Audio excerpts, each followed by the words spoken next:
I'm General Mark Milley, former chairman of the Joint Chiefs of Staff, and what I'm about to tell you is a story that could have ended civilization as we know it. Most people think the Iran-Israel conflict ended with that ceasefire in June 2025. They're wrong. What really happened was that Iran was preparing to drag Turkey into a war that would have forced NATO's hand and started World War III. Today, I'm going to tell you about the 72 hours when I went from being a disgraced general with revoked security clearance to the only person standing between global peace and nuclear catastrophe. The nuclear facility in Turkey was going to explode in exactly 4 hours and 37 minutes. I knew this because the man who planned it was sitting across from me in a small Istanbul cafe, calmly sipping Turkish coffee, explaining how World War III would begin at dawn. "You Americans," he said with that practiced smile that never reached his eyes, "you think you understand chess. But you're playing checkers while we're playing four-dimensional warfare."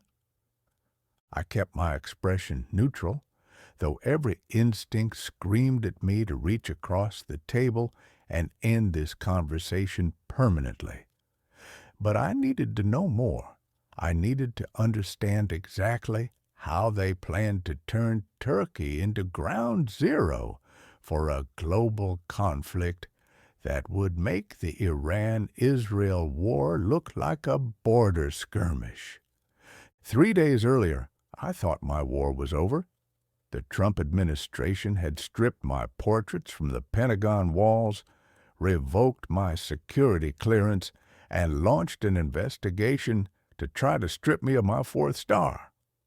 I was officially a disgraced general whose 4 decades of service had been erased from the military record. I thought the worst thing I'd face was watching my life's work get dismantled by politicians who saw military service as a photo opportunity.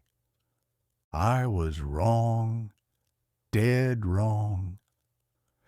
It started with a phone call at 11:47 p.m. on a Tuesday night.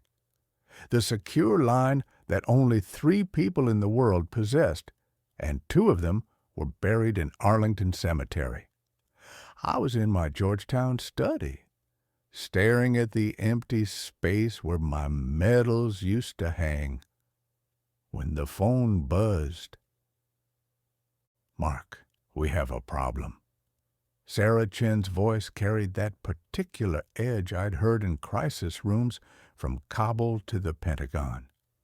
She was my former colleague from the National Security Council, now serving as an unofficial liaison for a network of concerned intelligence professionals who had been quietly monitoring the escalating Middle Eastern crisis. I moved to my window, looking out at the Potomac River. Even in retirement, even stripped of my security clearance, I could still read the signs, the way intelligence assets went quiet, the way Allied communications shifted to emergency frequencies, the way the world held its breath before the storm hit. "Turkey," I said. It wasn't a question. The silence on the other end confirmed what I already knew. Iran hadn't just been planning their next move while the world celebrated the ceasefire. They'd been planning their masterpiece. "Operation Trojan Horse," Sarah finally said. "They're going to make it look like Turkey attacked first, force NATO's hand, turn a regional conflict into a global war." I closed my eyes. 43 years of military service, and I'd never seen anything this sophisticated. This wasn't just terrorism. This was strategic deception on a scale that would reshape the world order. "What's the timeline?" I asked. though I already suspected I wouldn't like the answer. 72 hours. They're moving assets into position as we speak. Mark, if they succeed, if they can make it look like Turkey fired the first shot, NATO will have no choice but to respond. And once NATO engages Iran directly, Russia will support Iran, China will exploit the chaos, Europe will fracture under the pressure, and the Middle East will become a nuclear powder keg with a very short fuse. Have you briefed the current administration? Sarah's bitter laugh told me everything I needed to know. Hegseth's people won't even take my calls. They're too busy conducting loyalty tests and purging anyone who served under the previous administration. They think the Iran-Israel ceasefire means they won. And meanwhile, Iran's preparing to start World War III, with Turkey as the unwitting catalyst. Mark, they're not just planning to attack Turkish positions. They're planning to make it look like America and Israel are behind it. They want Erdogan to believe he's been betrayed by NATO itself. I felt the weight of it settling on my shoulders, the familiar burden of being the only person in the room who understood the true scope of the threat. Even in retirement, even facing persecution from my own government, I couldn't ignore a threat to American national security. "Send me everything you have," I said. "I'll need to analyze it before I decide how to proceed." "Already done. Check your secure email. And Mark, be careful. If they're willing to destroy your reputation for your past service, imagine what they'll do if they think you're actively working against them." The line went dead, leaving me alone with the growing realization that my retirement was about to become anything but peaceful. 3 hours later, I sat in my study, surrounded by the kind of intelligence that would normally require a top-secret clearance and a need-to-know basis. The irony wasn't lost on me. I'd been stripped of my official access to classified information, but the most dangerous intelligence of my career was spread across my dining room table. The picture it painted was breathtaking in its audacity. Iran hadn't just been licking their wounds after the nuclear facility strikes, they'd been preparing the most sophisticated false flag operation in modern history. Operation Trojan Horse had 3 phases, each designed to push Turkey closer to the breaking point. Phase 1 involved cyber attacks on Turkish infrastructure made to look like they originated from Israeli intelligence services. Phase 2 called for kinetic strikes on Turkish positions in Syria, using weapons and tactics that would point directly to American Special Operations Forces.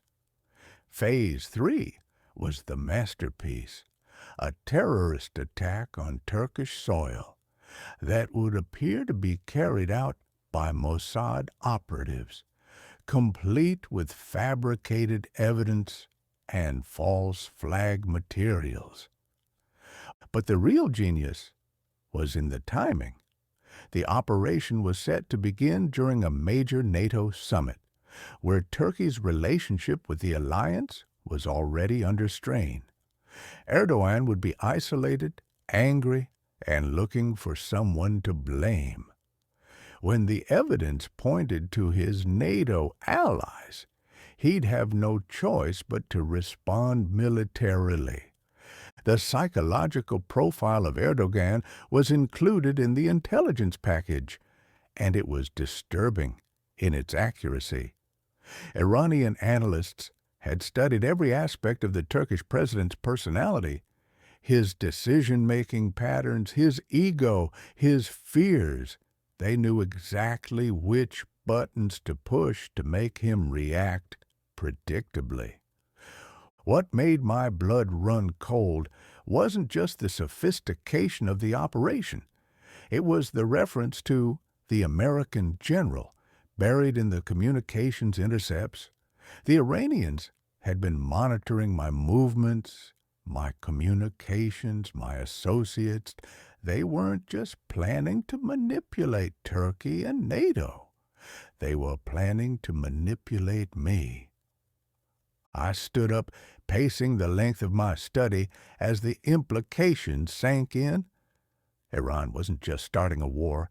They were starting a war that would appear to be America's fault, with Turkey as the victim and NATO as the aggressor.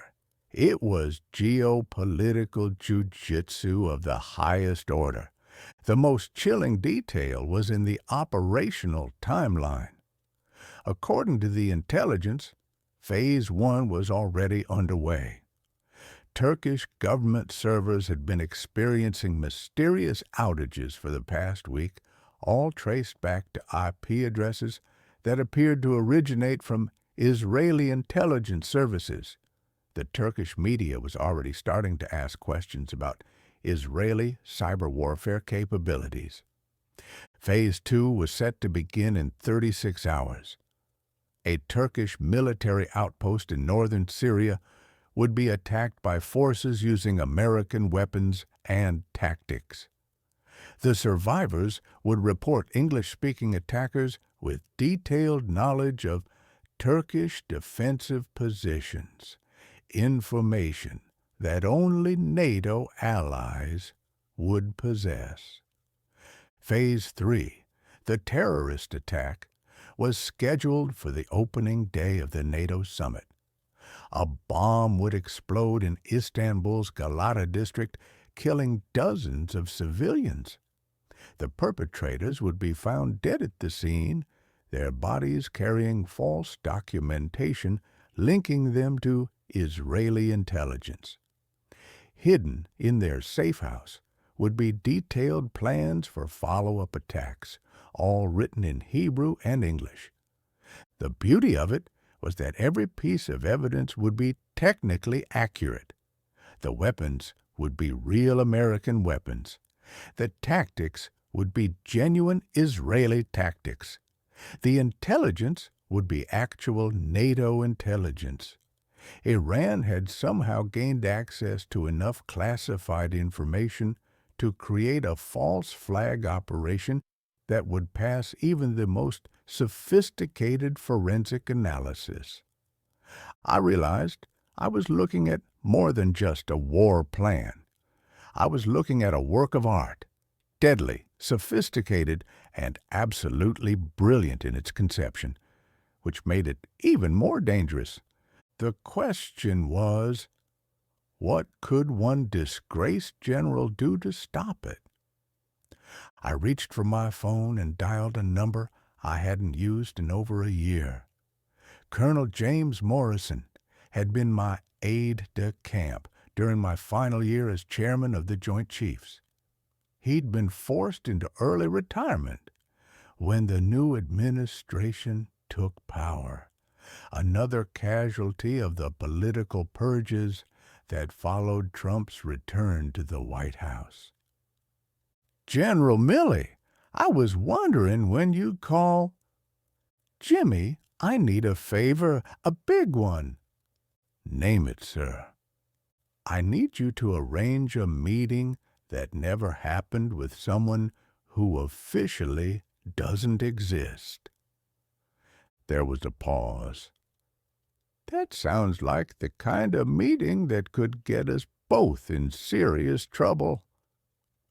The kind of trouble we're already in, or the kind of trouble that ends with nuclear weapons falling on major cities. Another pause. I'll make some calls.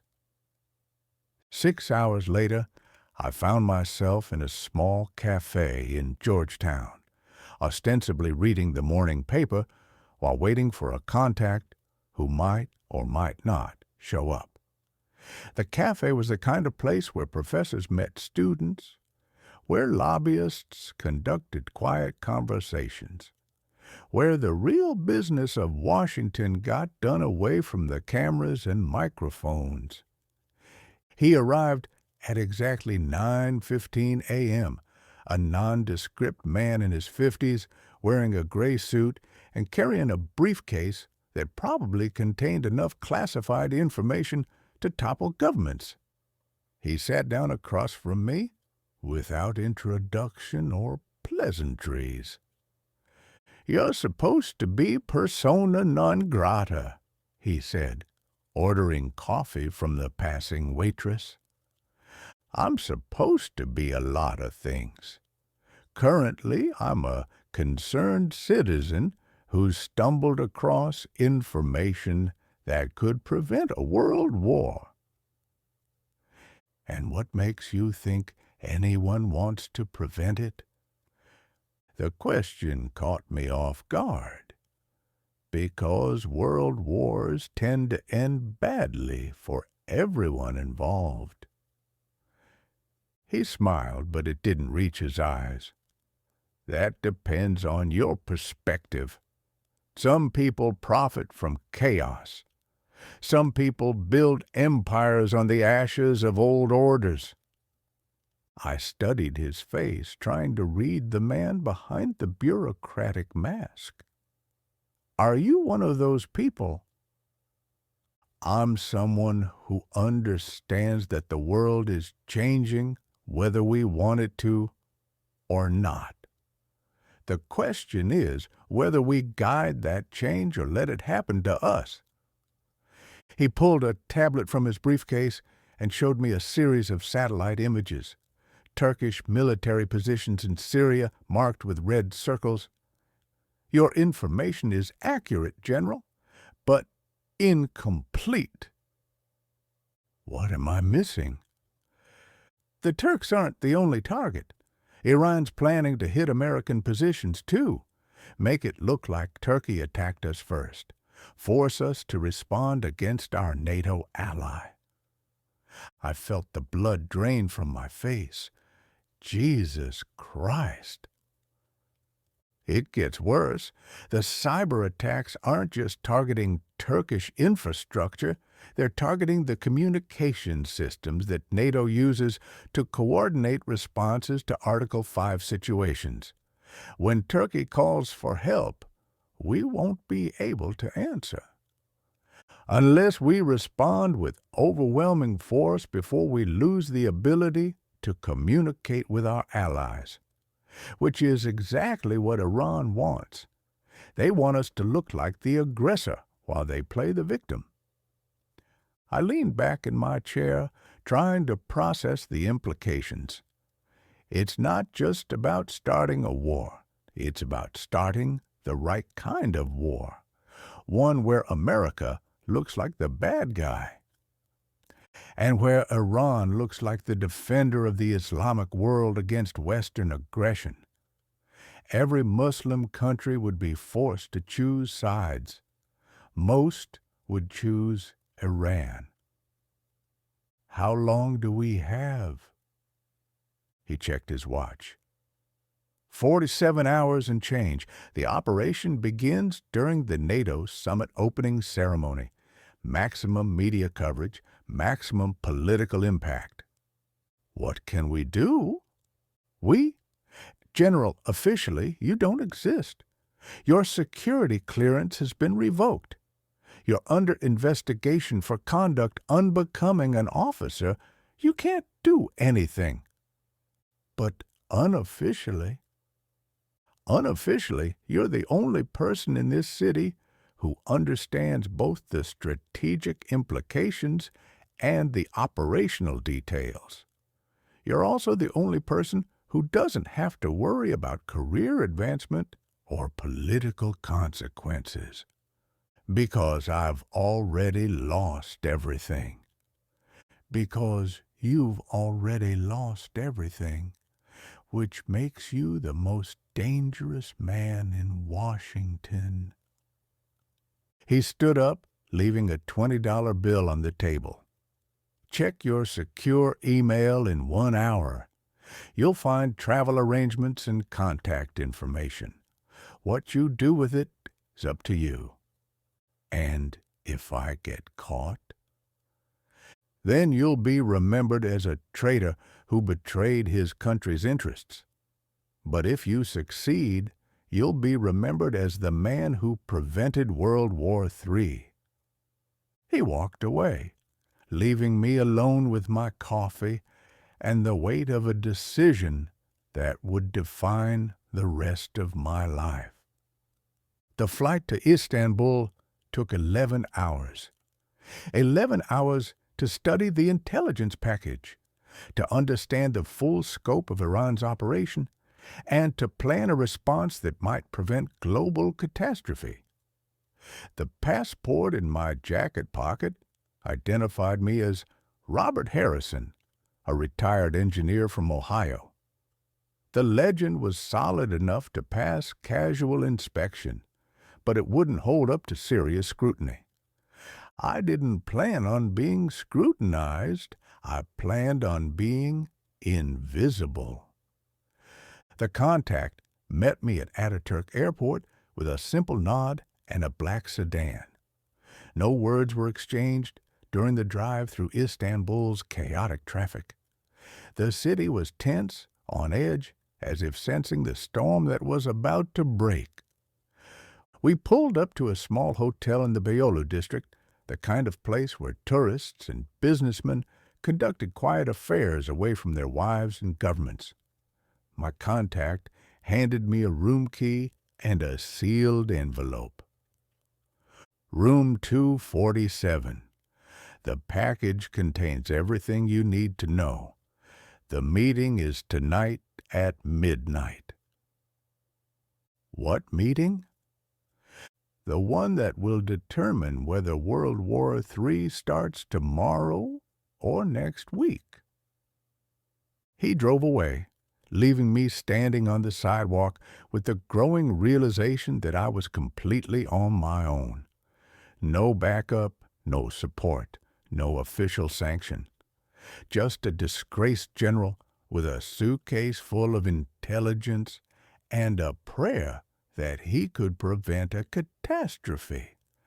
At 11:45 p.m., I walked through the narrow streets of old Istanbul, following a route that took me past ancient mosques and modern hotels, through bazaars that had traded in silk and spices for centuries. The address led me to a small tea house tucked away in an alley that tourists would never find. Inside, a man in his 60s sat alone at a corner table reading a Turkish newspaper. He looked up as I entered, nodded slightly, and gestured to the empty chair across from him. "General Milley," he said in accented English, "I am Colonel Mehmet Özkan, formerly of Turkish military intelligence. Currently, like you, a man without a country." "What do you mean?" "I mean that I was forced to retire when I tried to warn my superiors about Iranian infiltration of our security services. They called me paranoid, delusional. They said I was seeing conspiracies where none existed." "But you weren't paranoid." I was 3 months ahead of schedule.